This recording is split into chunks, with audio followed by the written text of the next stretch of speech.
Saya Maya Dona. Saya Teguh Trianto. Oke.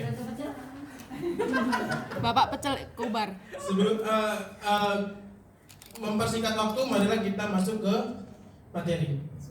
Waktu dan tempat saya persilakan kepada pemateri satu.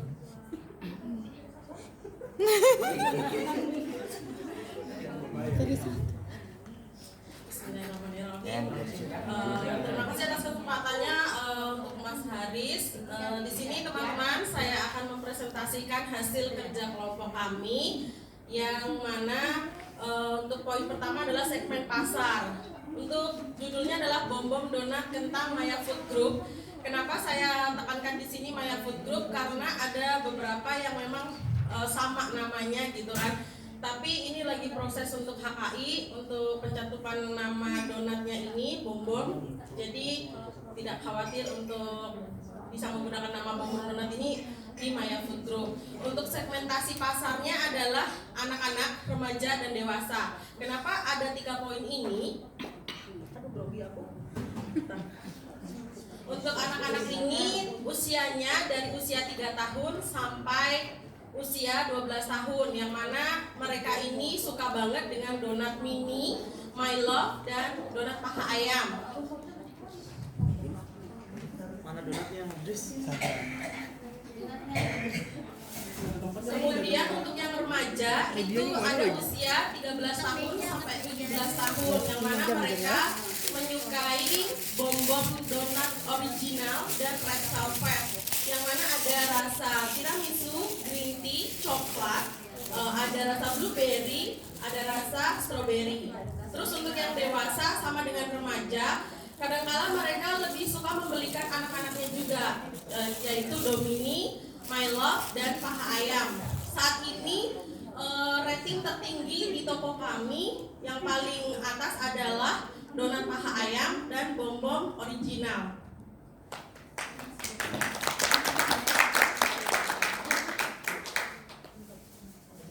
Yang kedua adalah hubungan pelanggan. Dan di sini kami menjadi nilai sosial ya. Oh, yang kedua adalah keunggulan produk atau jasa.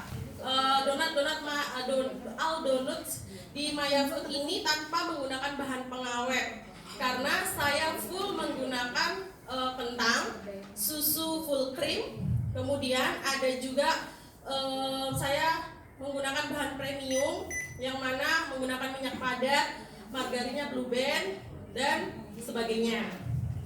Bentuk donatnya juga variasi teman-teman. Contohnya tadi itu donat paha ayam ini khas di Maya Food ya. Memang ada beberapa yang sama, tapi mereka lebih nggak mirip paha, lebih mirip ya, seperti itu. Jadi sebisa mungkin kalau kita memberikan nama pada produk kita harus benar-benar sama gitu ya. Terus untuk berbagai macam toppingnya itu tadi yang sudah saya sebutkan di awal. Untuk toppingnya itu ada kacang, ada choco chip, kemudian ada sprinkle rainbow, sprinkle coklat, dan sebagainya. Dan ini buatannya itu selalu fresh ya. Pagi kami ngadon. Bentar, ini ada sedikit masukan ya. Jadi kalau Anda presentasi apapun nantinya, jangan pernah menyebutkan dan lain-lain dan sebagainya, karena itu banyak. Jadi kecenderungan apa yang di sini aja. Jadi nggak perlu DLL, DSP, DSB itu nggak perlu, ya. Itu.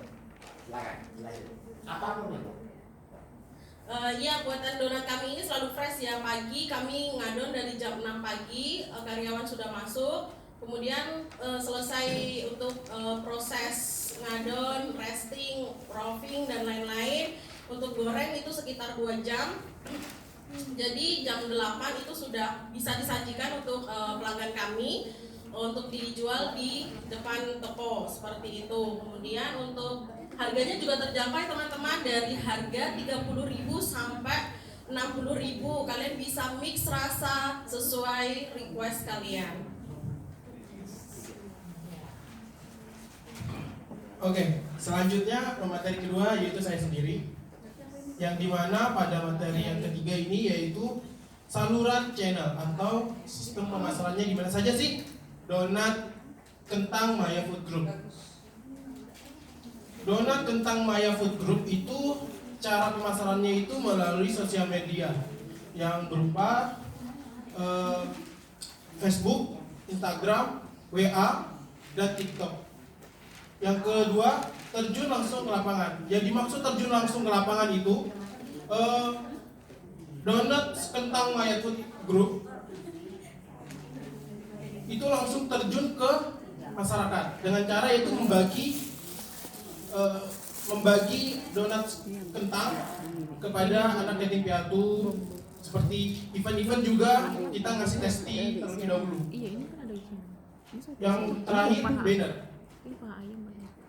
Di Donat Kentang Food, Maya Food Group itu di tokonya itu dipasang banner yang gede supaya menarik pelanggan, sehingga orang-orang yang melewati daerah toko tersebut bisa tahu, oh kalau di sini itu ada jual donat kentang Maya Food Group. Selanjutnya saya serahkan ke materi Pak Badian.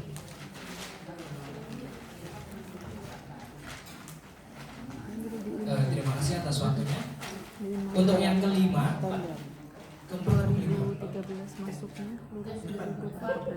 untuk yang keempat yaitu pendapatan.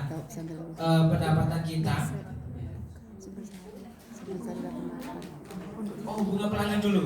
Untuk hubungan pelanggan, kita menjalin nilai sosial terhadap pelanggan dengan cara bisa melalui media sosial. Kita juga biasa say hello ke pelanggan ketika kita terjun langsung ke lapangan, mengucapkan bela sungkawa dan lain sebagainya. Jangan begitu ya. Kita mengucapkan ketika ada yang ultah, semisal hari itu ada yang ultah, oh kemarin lagi pulang tahunnya, selamat ya, semoga banyak umur dan sebagainya. Nggak boleh itu dan sebagainya. Selanjutnya menjalin silaturahmi ketika kita ada acara apapun di situ, semisal tetangga ada acara, biasanya kita bawakan produk donat kita ke sana. Selain kita bersedekah, kita bisa promosi gratis di situ. Itu dalam menjaga hubungan pelanggan kita. Selanjutnya yaitu pendapatan. Pendapatan kita selain dari donat, itu kita pertama ada tambahan pendapatan dari biaya ongkir. Untuk area sekitar, kalau tidak jauh kita bebaskan free ongkir. Akan tetapi ketika lumayan jauh jaraknya, kita kasih sedikit biaya ongkir. Jadi itu ada masukan ke dalam pendapatan kita. Selanjutnya pesanan. Pesanan di sini yang dimaksud ketika ada pesanan khusus. Contohnya ketika ada yang mau melamar, ketika ada yang ultah, itu biasanya kan spesial. Donatnya mau dibentuk seperti apa, kita bisa semuanya. Dan kita kemas dengan rapi dan elegan. Selanjutnya tip pelanggan. Ini juga termasuk pendapatan kita, karena mungkin karena kita itu servisnya baik, terkadang dari pelanggan itu ada yang ngasih tip. Semisal, oh nggak usah bun, itu buat bunda aja, nggak usah dikembalikan. Terima kasih, selamat berbelanja kembali di The Bunda Donut. Selanjutnya ada hamper spesial. Hamper spesial ini kayak semisal kemarin ada yang melahirkan gitu. Kita juga bisa bentuk-bentuk bibi-bibi mungil yang lucu-lucu gitu, itu kita bisa. Kita coba nanti di rumah ya. Iya. Itu nanti kita bisa dekorasi di situ. Selain itu juga kita bisa bentuk kalimat-kalimat ucapan, semisal happy birthday dan lain sebagainya. Nggak boleh begitu ya, lupa. Banyak lah, ada happy birthday, happy wedding, happy apa lagi? Happy anniversary. I'm sorry, I'm not English lecture. Itu saja dari saya. Selanjutnya saya serahkan ke moderator. Terima kasih. Untuk selanjutnya mitra kunci. Jadi dalam pemasaran Mitra kerja. Mitra kerja. Partner, kayak partner. Kayak partner. di Bom Donat Kentang ini kita juga menggandeng beberapa aplikasi online yang ada di Kobar ini seperti Gojek, kurir atau Sidak Kurir dan juga kurir lokal. Jadi kita menggandeng mereka untuk membantu pemasaran Bom Donat ini kepada pelanggan-pelanggan yang tidak bisa datang ke toko donat Bom atau para pegawai yang kerja kantoran, pegawai swasta atau pemerintahan yang ingin Bom Donat tapi mereka tidak punya waktu. Kita lebih mengajak mitra kerja ya, Gojek dan sebagainya untuk membantu memasarkan kepada pelanggan-pelanggan Bom Donat. Kemudian juga ada dari mulut ke mulut atau rekan kerja. Mungkin ketika rekan kerja di kantor. Bentar. Jadi nanti untuk grup yang lain bisa perhatikan ini juga. Anda boleh ngasih masukan atau mengkritik juga nggak apa-apa, nggak ada masalah. Kita saling sharing Atau aja. bertanya ya. Ya. Nah ini ada beberapa saran nih. Mitra kerja mulut ke mulut ini sebetulnya masuk ke mana? Channel. Teman kantor seharusnya masuk mana? Channel. Jadi yang dimaksud dengan mitra kerja ini adalah yang mensupport, pemasok bisa. Jadi kalau misal kita jadi semisal kayak Alfamart, Gojek, terus toko roti, terus komunitas itu sebagai mitra kerja. Tapi kalau mulut ke mulut ini bisa masuk ke channel. Ini nanti dicoret, teman kantor masuk ke sini. Ya. Nanti diralat ya teman-teman ya. Oke lanjut. Jadi seperti itu kita rencananya nanti kita akan juga menggandeng marketplace kayak Shopee atau yang lainnya juga seperti yang tadi masukan yang tadi kita akan juga berusaha untuk masukkan produk kita ke ini market yang ada di pasaran dulu. Sebentar lagi. Ini kan jenisnya donat, ya kan? Ya. Kemampuannya berapa lama? Anggap expired 3 hari. Berarti kalau Anda menggandeng marketplace untuk Tokopedia, Shopee nggak bisa. Kan ini tujuannya tadi yang donat frozen itu belum disebutkan, Pak. Oh gitu. Nah, jadi Yang frozen itu memang kita masukkan untuk marketplace. Kalau Oh, iya. donat ini nggak bisa. Oh nggak bisa. Iya. Oke, boleh. Karena kalau yang donat ini dikirim pakai Shopee, nyampe sana udah dijamur ya. Langsung berkembang tuh. Ya, oke. Yo lanjut. Jadi seperti itu rekan-rekan untuk mitra kerja. Selanjutnya untuk yang ke-9 yaitu biaya pengeluaran akan disampaikan langsung oleh CEO-nya langsung, Ibu Maya. Silakan. Ya, Baik, saya akan menjelaskan untuk biaya pengeluaran. Di sini ada cost produksi dari biaya untuk ngadon itu dijelaskan kan Pak? Nggak usah. Untuk biaya rincian nggak perlu. Ya untuk cost produksi ini dari kita untuk minyak, gas, listrik, kemudian untuk packaging seperti ini, kemudian untuk plastiknya juga masuk packaging, untuk biaya untuk kos karyawan, gaji karyawannya juga, dan peralatan itu juga penting. Kita setiap 1 bulan sekali ngecek peralatan yang kita gunakan seperti bowl mixer yang besar itu, dan ada juga untuk mengikuti event itu kan butuh biaya teman-teman, seperti ikut bergoyang, CFD itu kan sekali kita datang harus 50 sampai 50 ribu seperti itu. Terus ada lagi untuk biaya iklan, kayak saya itu nanya ke Info Pangkalan Bun, sekali kita bikin feed itu 100 ribu, dan kalau untuk bikin story itu 50 ribu.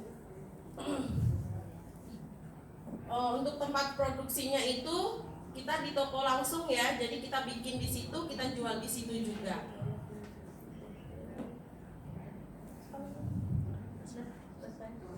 Mungkin ini yang bisa saya sampaikan untuk kesimpulannya adalah di Bom Donat Kentang Maya Food Group itu tidak hanya menjual yang rasa manis.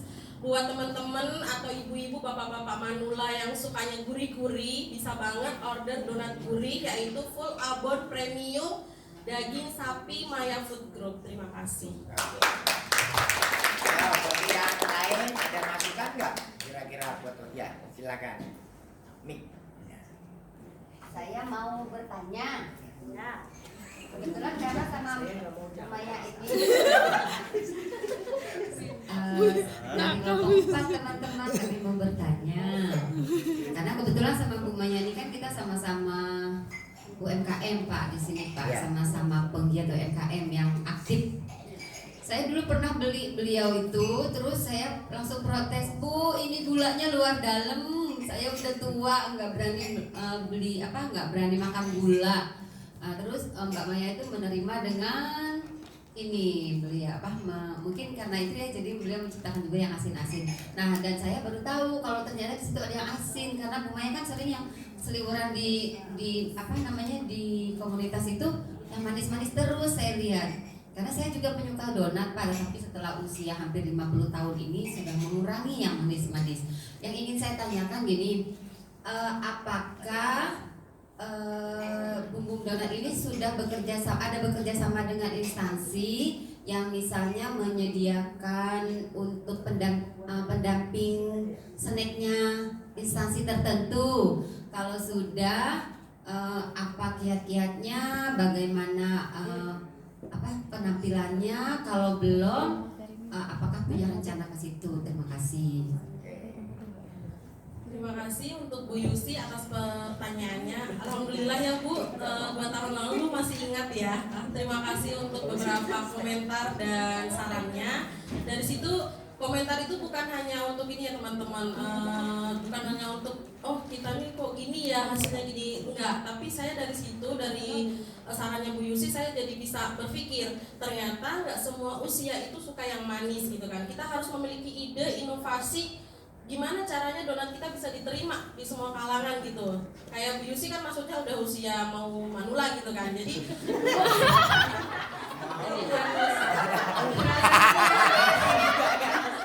lansia Bu, maksudnya lansia. masih pra. Ya lansia gitu kan, mereka nggak suka yang manis. Kadang mereka tuh biasanya gini, Mbak, saya maunya gula putih aja tapi dipisah, kayak gitu bisa. Terus Mbak, saya maunya yang gurih-gurih aja, kayak misal isi sosis atau biasanya isi abon, itu bisa kayak gitu. Jadi memang ide-ide itu muncul ketika kita itu bukan keadaan yang baik-baik saja Pak, lagi nggak baik-baik saja kadang itu. Saya naik turun menghidupkan Maya Food ini gitu kan, terseok-seok bahkan kayak gitu. Dan memang saat ini Bu Yusi saya lagi kekurangan dana, sebenarnya seperti itu. Kemarin juga pengen rasanya gabung untuk cari dana di Disperindak, tapi kendalanya saya nggak punya kenalan di PR, itu aja sebenarnya itu. Terus untuk kerjasama, beberapa kali saya sudah kerjasama dengan beberapa kantor swasta ya Bu. Kalau instansi pemerintahan yang negeri saya belum, karena mohon maaf saya belum ada channel ke situ. Mungkin lewat Ibu nanti bisa gitu, amin.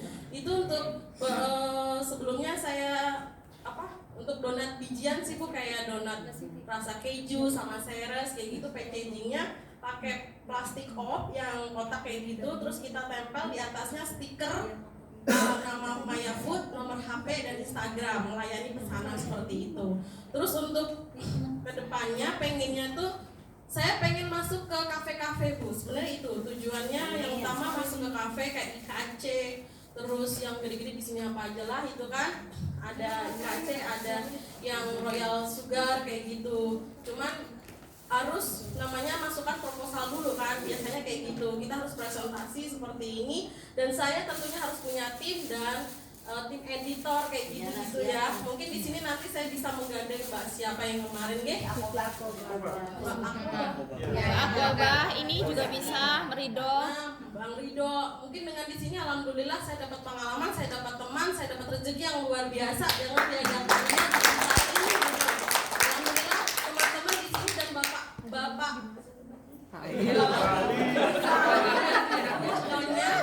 sangat-sangat memberikan inspirasi yang luar biasa. bahkan tadi malam saya bermimpi bang, ini pasti bisa terwujud dengan baik. Amin. Oke, jadi ada beberapa hal masukan ya. Jadi ibu jangan pernah takut, nggak harus, kadang-kadang kita ini harus nunggu channel nih, istilah nunggu orang dalam. Jadi ada satu pengalaman namanya Eko Santoso dulu, dia gampang aja prinsipnya.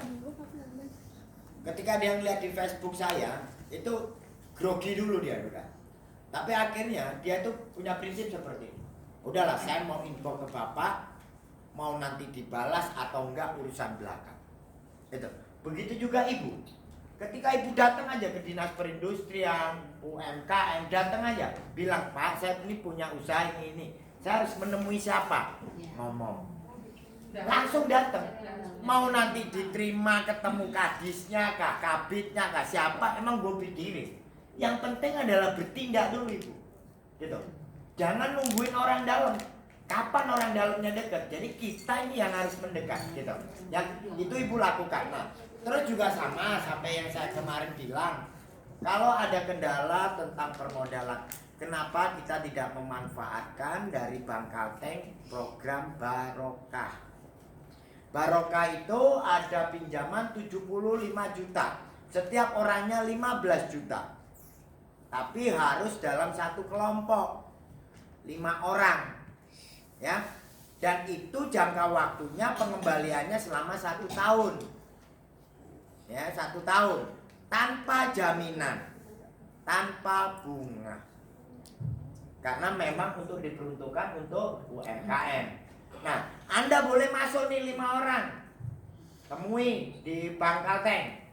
Nah, kalau semisal mikirnya kalau 15 juta berarti dalam 1 bulan saya harus kembaliin, anggap aja 1,5 juta. Ya kan, anggap aja lah gitu. Atau ya wes anggap aja 1,5 juta pengembaliannya. Kok terlalu berat ya kalau 1,5 juta sedangkan usaha saya masih tahap gitu kan. Kenapa nggak dipakai metode lagi yang 75 juta tadi dibagi lagi dengan 5 orang, tapi yang maju 5, yang di belakang ada 5. Gitu loh. Jadi akhirnya anggap aja angsurannya 750.000 dalam 1 bulan. Udah lumayan.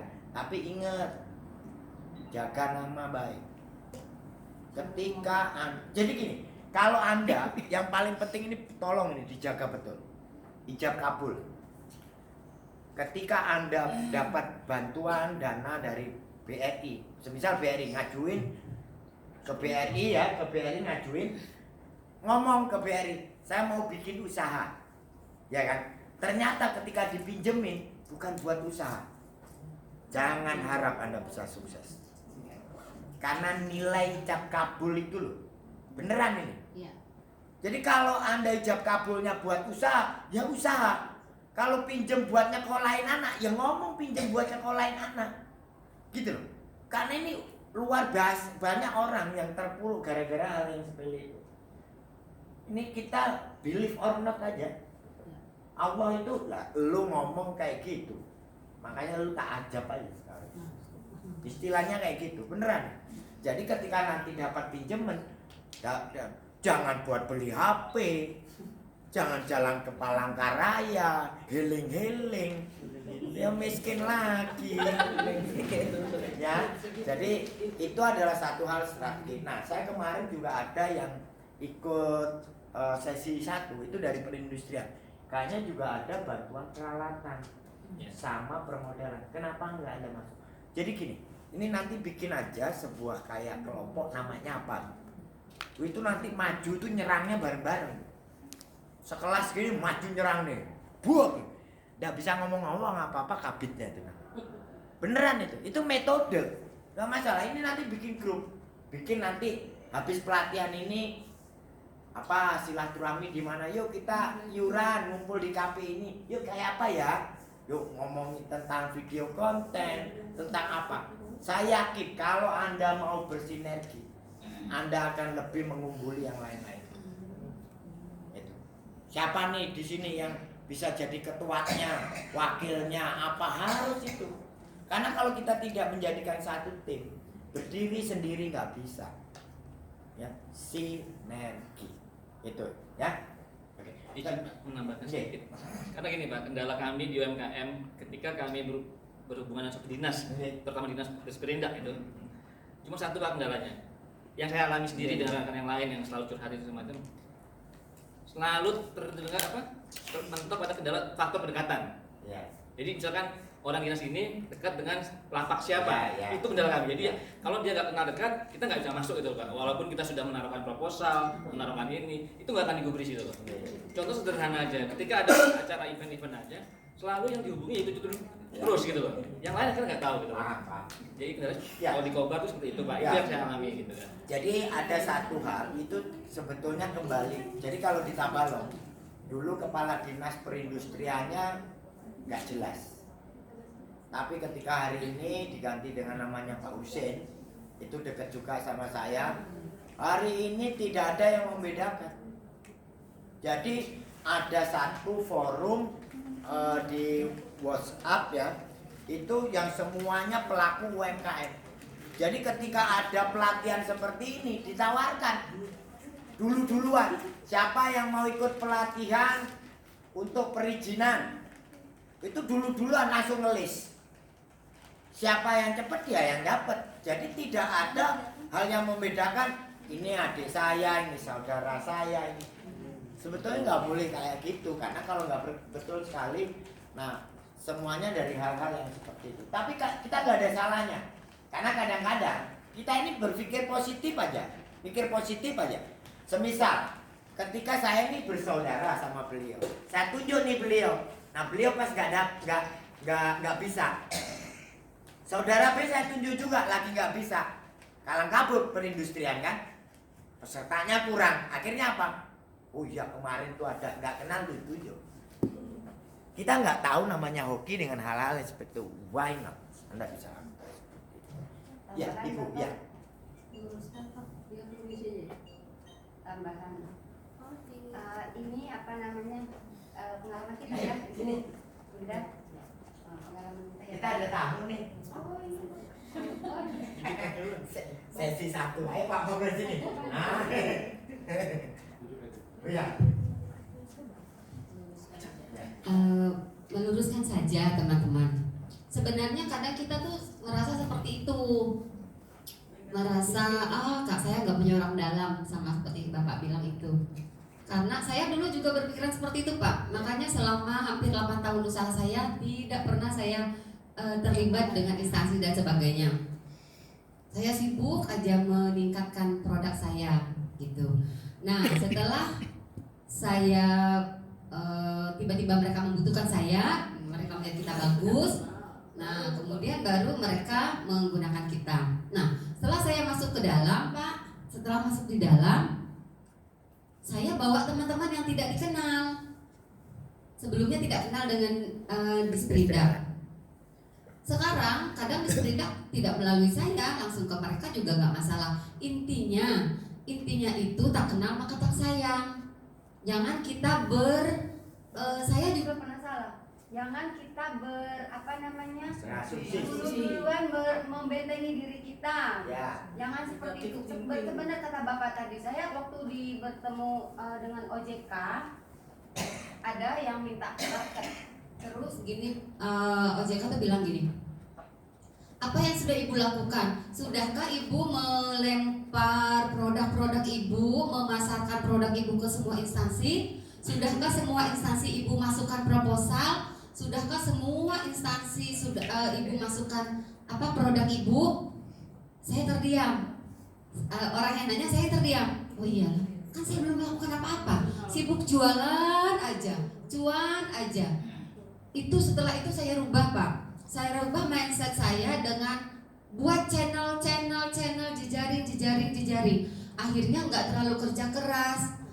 Akhirnya jejaring saya itu yang bekerja buat saya. Misalnya